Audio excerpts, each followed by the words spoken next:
شروع کرتا ہوں اللہ کے نام سے جو بڑا مہربان اور نہایت رحم کرنے والا ہے۔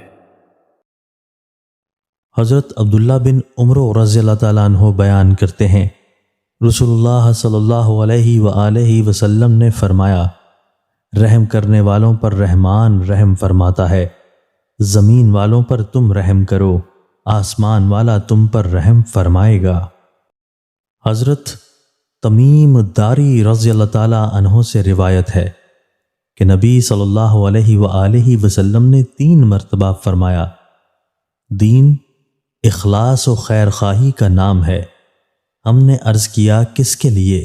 فرمایا اللہ کے لیے، اس کتاب کے لیے، اس کے رسول کے لیے، مسلمانوں کے حکمرانوں کے لیے اور عام مسلمانوں کے لیے۔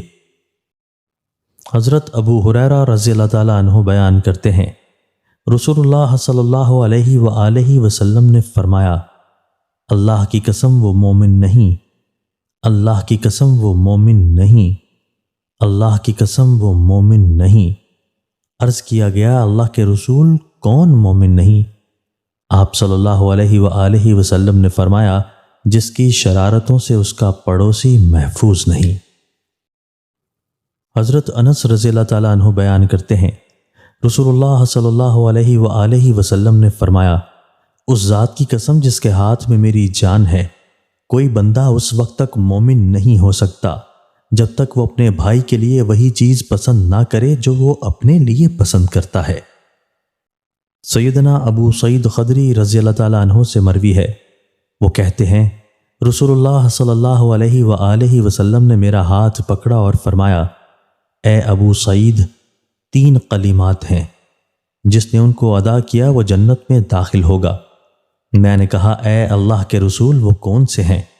آپ صلی اللہ علیہ وآلہ وسلم نے فرمایا، جو اللہ تعالیٰ کے رب ہونے پر، اسلام کے دین ہونے پر اور محمد صلی اللہ علیہ وآلہ وسلم کے رسول ہونے پر راضی ہوا۔ پھر آپ صلی اللہ علیہ وآلہ وسلم نے فرمایا، اے ابو سعید، ایک چوتھی چیز بھی ہے، اس کی اتنی فضیلت ہے جیسے آسمان سے زمین تک، اور وہ ہے اللہ تعالیٰ کے راستے میں جہاد کرنا۔